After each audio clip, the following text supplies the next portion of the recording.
Est-ce que la Côte d'Ivoire que vous conduisiez se sent déjà dans l'impasse? Donc comme je suis venu avec en étant de bonne humeur, je ne vais pas céder à la provocation camerounaise. Parce que si on regarde bien les matchs de mercredi, si on regarde bien les deux matchs de mercredi, je pense qu'entre le Cameroun et la Côte d'Ivoire, bon, je ne vais pas aller au bout de ma pensée, vous avez compris.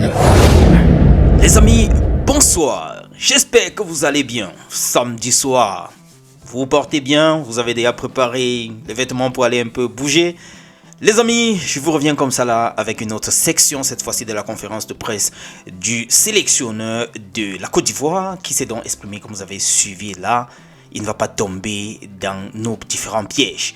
Le journaliste a essayé de le faire déraper, mais bon, il est assez intelligent. Les amis, je voulais, avant de vous laisser suivre la suite de cet extrait de la conférence de presse, vous partager ces quelques, voilà, je peux dire ces quelques images. Commençons d'abord par cette image où nous voyons les 5 dernières apparitions ou bien confrontations des Lions indomptables face à la Côte d'Ivoire. À regarder cela, selon cette statistique, on peut dire que ouais, les Lions indomptables sont bien partis pour ce match-là. Mais les stats, c'est les stats. Hein. Chaque match est abordé autrement et ça, c'est réalité.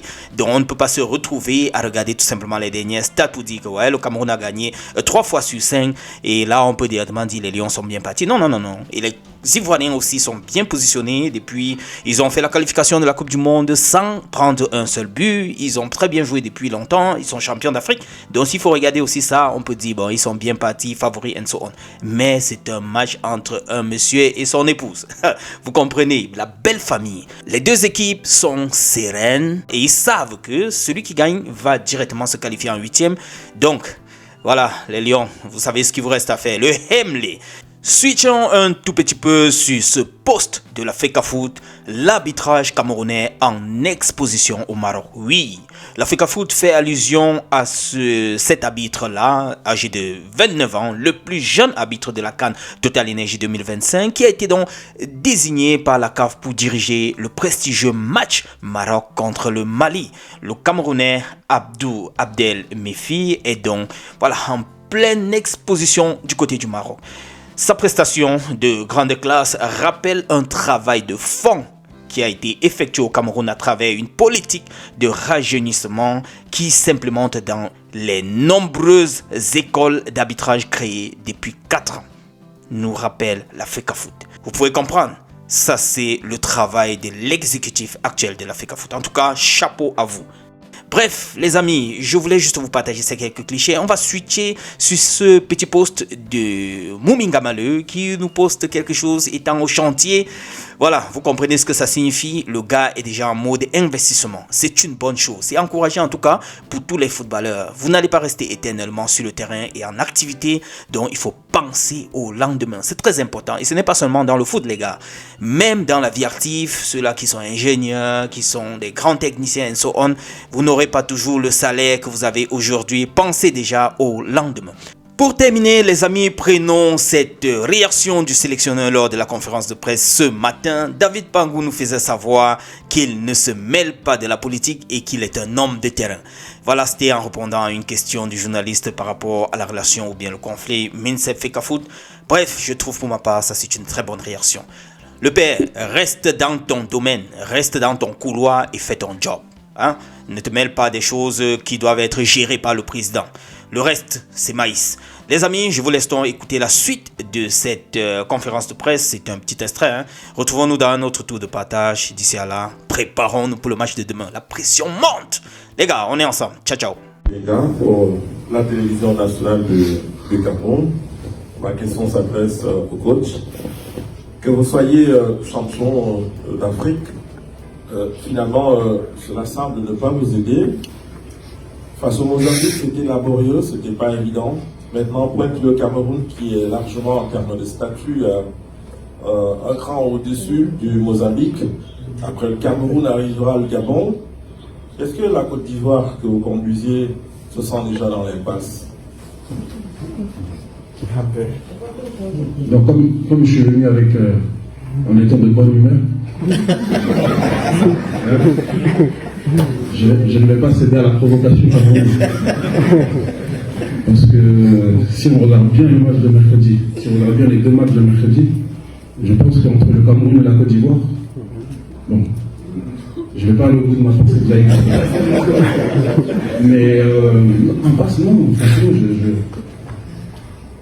j'ai du mal à comprendre votre question, en vrai. Franchement, sincèrement, j'ai du mal à comprendre votre question quand vous regardez la situation actuelle de l'équipe nationale de Côte d'Ivoire. Nous, on s'est qualifié pour la Coupe du Monde sans encaisser de but. On a gagné notre premier match sans encaisser de but. Je ne vois pas de quelle impasse vous parlez, en fait. Bon, après, comme je l'ai dit, je connais les Camerounais très provocateurs, mais je ne tomberai pas dans votre piège. Donc non, il n'y a pas d'impasse, on est bien, on est content. Laborieux, c'est un grand mot. Je pense que vous parlez du match du Cameroun contre le Gabon. Mais non, on a manqué d'efficacité, mais dire que c'était laborieux, non. Je pense que vous n'avez pas regardé le match, vous étiez trop stressé pour le match du Cameroun. Vous passez juste après le nôtre, mais non, ça n'a pas été laborieux, on ne va pas se mentir. Je ne dis pas qu'on a été hyper bon, mais on n'a pas été laborieux, donc c'est pas vrai. C'est Mario pour Bico TV, influenceuse.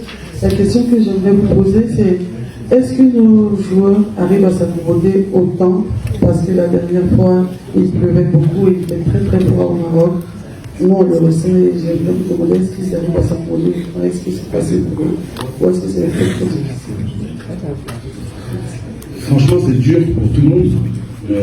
Les joueurs, le staff, toute la délégation, on a du mal, on a toujours du mal à s'adapter au froid, à la pluie. Mais bon, la chance qu'on a, c'est qu'on s'est qualifié pour la Coupe du Monde sous une grosse pluie et qu'on a l'habitude, ça nous a porté chance. Donc, bon, on espère qu'il pleuvra demain aussi. Ça nous sourit bien. Donc, un peu de pluie. Merci pendant eux.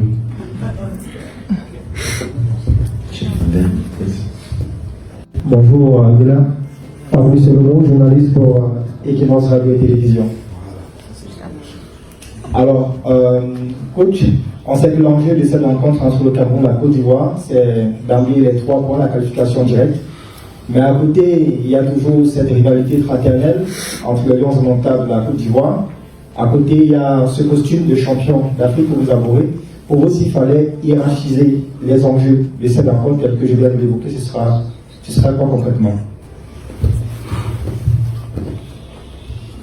Je dirais sur le plan sportif, c'est de gagner pour se qualifier. Déjà dès la deuxième journée et se rapprocher de notre objectif de finir premier du groupe pour rester à Marrakech, parce que c'est notre combat. Après, pour le peuple, parce qu'on joue aussi pour le peuple, le plus important c'est de gagner parce que c'est le Cameroun, parce que c'est notre frère ennemi, c'est notre rival préféré, c'est la belle famille, c'est beaucoup de choses. Hein. En plus, j'ai appris hier que à chaque fois que ces deux équipes s'affrontent en poule, le gagnant remportait le trophée. Donc ça, c'est une motivation supplémentaire qui fait que demain, vraiment, on va aborder ce match pour le gagner, mais il n'y a pas vraiment de hiérarchie. Vraiment, c'est important pour toutes ces choses-là. On dit quoi? Glisien. Vous êtes Glisien? C'est Glisien, oui. Et votre nom, s'il vous plaît? Eto a toujours raison.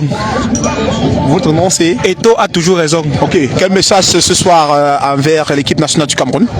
On a déjeuné avec la panthère ce matin. Et dimanche, on va dîner avec l'éléphant. Donc, large victoire du Cameroun.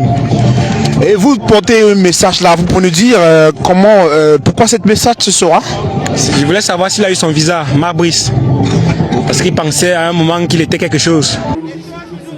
Eto a toujours raison. Règle numéro 1. Celui qui est contre Eto est contre Dieu.